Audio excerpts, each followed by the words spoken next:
Salut tout le monde, bienvenue à cette quatrième vidéo sur le jeu Pavlov's House publié par Dan Versen Games en 2018. Dans cette vidéo, on va voir tout ce qui se passe dans la maison comme telle. C'est ce que le jeu appelle officiellement, je pense, le Soviet Counter Phase. C'est pas très flavorful comme nom, la phase des counters des Soviets, mais en tout cas. Au tout début de cette phase-là, vous avez le droit de faire trois mouvements gratuits. Faire des mouvements, la plupart du temps, vous allez prendre du monde qui sont dans les réserves, puis vous allez les bouger dans ce qu'on appelle une position de combat dans la maison. Chacun des carrés que vous voyez ici peut seulement accueillir un bonhomme, à moins que, il faut que j'aille voir mon stash de bonhomme, à moins que les deux bonhommes en question aient la même type d'attaque spéciale, si on veut. Là. Fait qu'on va le voir plus tard, là, mais A, c'est pour des anti-tank guns, G, c'est pour des machine guns, puis c'est pour des mortards. Fait que, on va le voir encore là, mais pour manipuler ces armes lourdes-là, ça prend deux soldats, fait que c'est la seule occasion où vous avez le droit. Fait que par exemple, je pourrais avoir deux bonhommes ici qui ont la lettre A avec un anti-tank gun, puis ça serait correct. Mais autrement, c'est un seul bonhomme par combat position. À noter que si vos trois commandants, vos trois bonhommes qui ont la lettre C, là, il y a Pavlov lui-même, Nomov, que moi j'ai déjà dans mes réserves, puis il y en a un troisième quelque part ici, Afanasiev. Si ces trois-là sont dans des positions de combat, donc mènent par l'exemple, et sont dans la maison dans des positions de combat, vous avez le droit de faire quatre déplacements au lieu de trois à ce moment-là. Mais sinon, pendant un petit bout, du moins, là, c'est trois déplacements gratuits que vous pouvez faire. Vous avez le droit de bouger. Par exemple, si lui est ici, je pourrais prendre lui, puis je pourrais le bouger là, puis là, à ce moment-là, je vais bumper cette personne-là, puis là, cette personne-là, soit qu'elle retourne dans la réserve ou qu'elle s'en va à une place qui est vide. Quelqu'un qui se fait bumper doit soit retourner dans la réserve ou aller à une place qui est vide. C'est assez rare qu'on va changer d'idée, puis c'est assez rare qu'on va faire ça, mais ça peut arriver. Vous pouvez pas faire ça, vous pouvez pas bumper quelqu'un qui est exhausted, puis vous pouvez pas bumper quelqu'un qui est disrupted. La personne n'est pas en état de tosse-toi. La personne n'est pas en état de se faire tasser, là, elle est sodée ou est épuisée parce qu'elle vient de faire de quoi. Là, fait que vous pouvez pas faire ça dans ce cas-là. Mais sinon, si la personne est fraîche, vous pouvez dire tasse-toi, c'est à mon tour d'être à cette fenêtre-là. Puis la personne va retourner dans les réserves ou va aller quelque part qui est vide. S'il y a une arme, euh, un bonhomme peut toujours bouger puis traîner une arme avec lui. C'est comme ça qu'on déplace les armes qui, vous l'aurez deviné, n'ont pas de jambes et ne peuvent pas se déplacer elles-mêmes. Une arme qui se retrouve toute seule dans une position de combat, habituellement parce que les soldats qui la portaient sont morts, l'arme retourne dans la réserve. Puis enfin, si vous avez plus qu'un personnage dans une position de combat, puis cette position de combat-là est attaquée, puis ça dépend c'est quoi le type d'attaque. Si c'est une suppression, les deux vont être supprimés ou suppressés, je devrais dire. Puis si c'est une attaque, comme par exemple une attaque de sniper, ben à ce moment-là, vous choisissez quel est l'heureux élu qui va crever de la balle du sniper. Là. OK.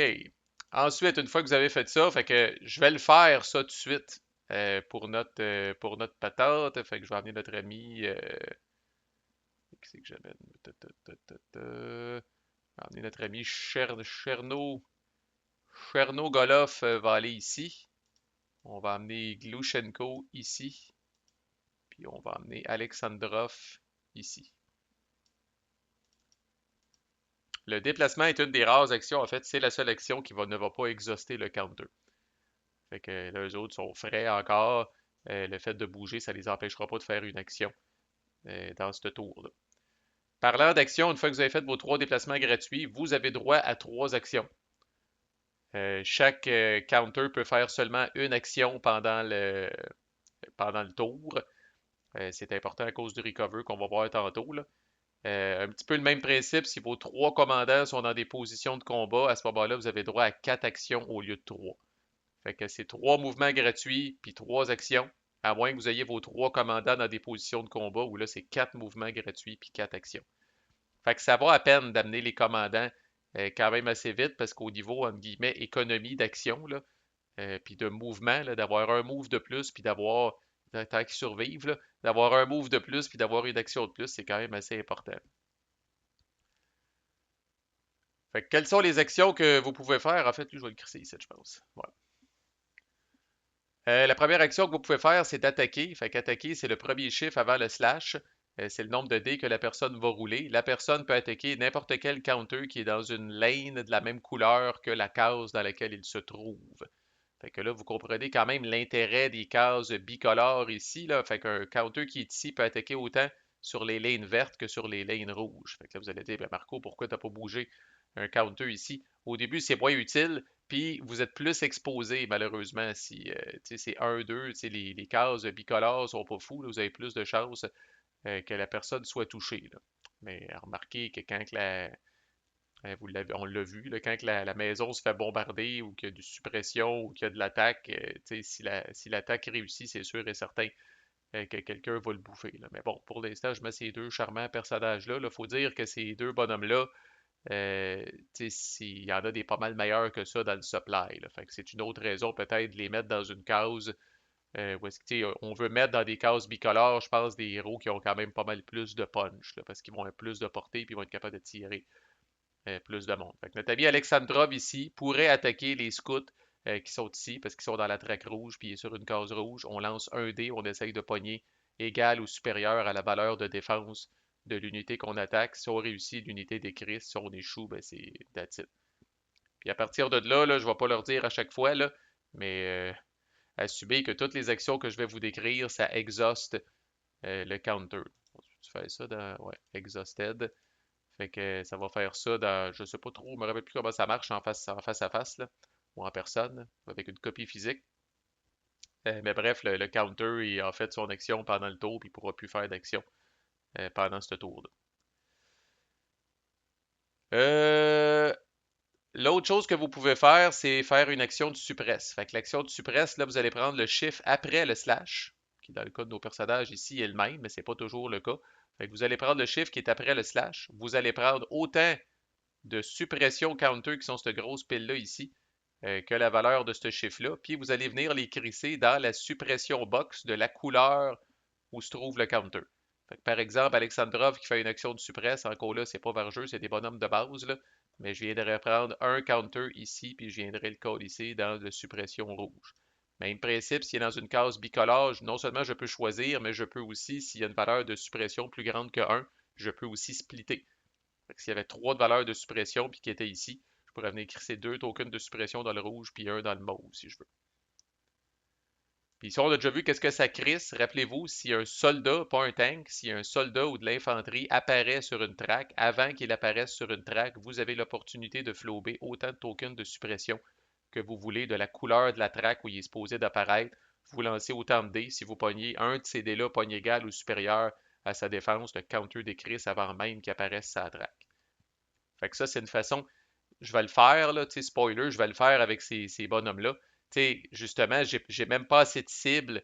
Ah, c'est sûr, j'aurais pu mettre deux bonhommes sur la track 4, là, mais je veux dire sur la track rouge, mais que j'aurais fait si Alexandrov réussit à tuer les scouts. Fait que, tu sais, suppression, c'est une façon, dans le fond, de profiter d'un petit moment de répit comme j'ai présentement. Il n'y a pas une tonne de counter sur les tracks, puis de venir mettre des marqueurs de suppression pour empêcher à l'avenir que des marqueurs se retrouvent sur cette track-là.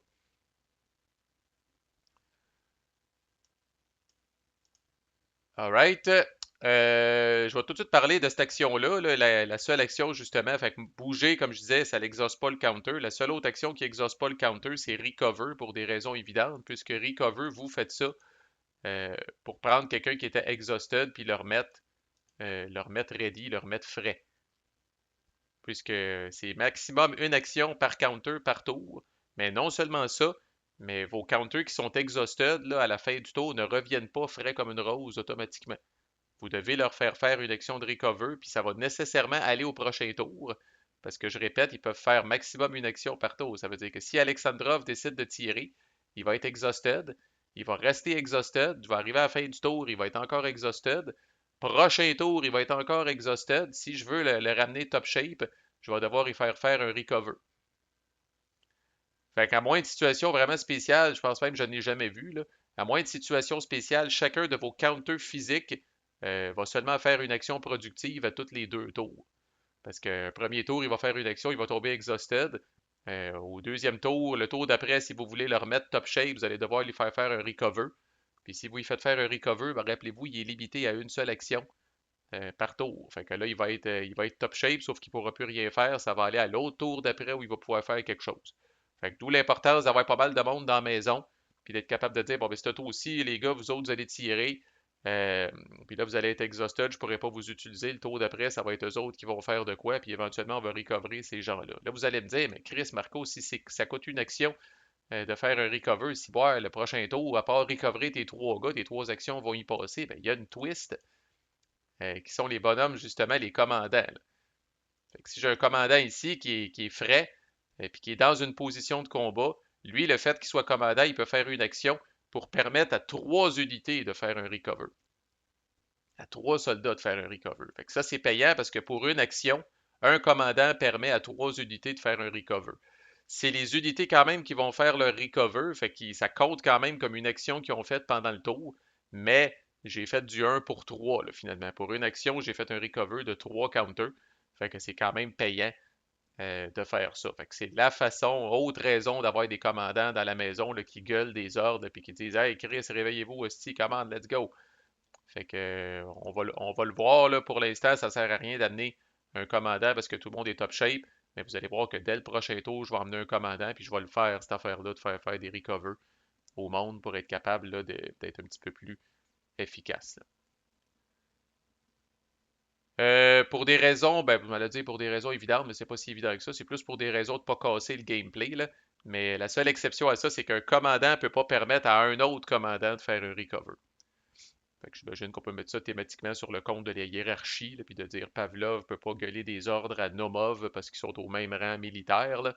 Mais sinon, un commandant peut donner des ordres à n'importe quel autre soldat.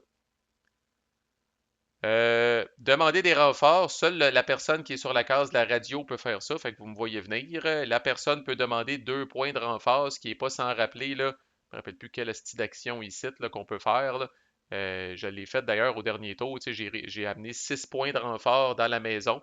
Là, la personne qui est sur la radio, c'est un petit peu moins efficace, mais il peut amener 2 points de renfort dans la maison.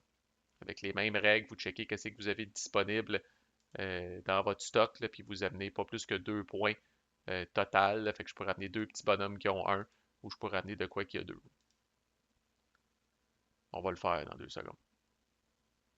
Ensuite, les trois prochaines patentes, ben, c'est l'utilisation des armes finalement. Fait que si vous avez deux bonhommes avec la même lettre, fait que par exemple, si j'ai deux bonhommes de A avec un anti-tank gun avec eux autres, fait que là vraiment, là, ça me prend au total 3 counters sur une position de combat qui ont la même lettre.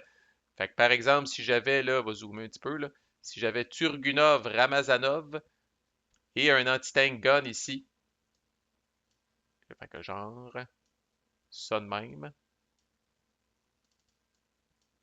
c'est de grisser ça intelligemment, là. Fait que eux autres pourraient tirer un tank qui est dans la lane purple. Fait que le but du anti-tank gun, c'est que vous pouvez pas tirer un tank avec du fire normal, vous devez le tirer avec un anti-tank gun. Fait qu'eux autres lanceraient 3D, qui est la valeur de l'arme ici, essaieraient de pogner supérieure ou égale à la défense du tank. S'ils réussissent, le tank décrisse, sinon ça fail. Puis oui, ça coûte 2 actions. Fait que pas 3, la weapon n'a pas besoin de flober une action. Mais ça me coûte 2 actions. Fait que ça a besoin de marcher en crise, là, parce que c'est le 2 tiers de mes actions que je viens de faire.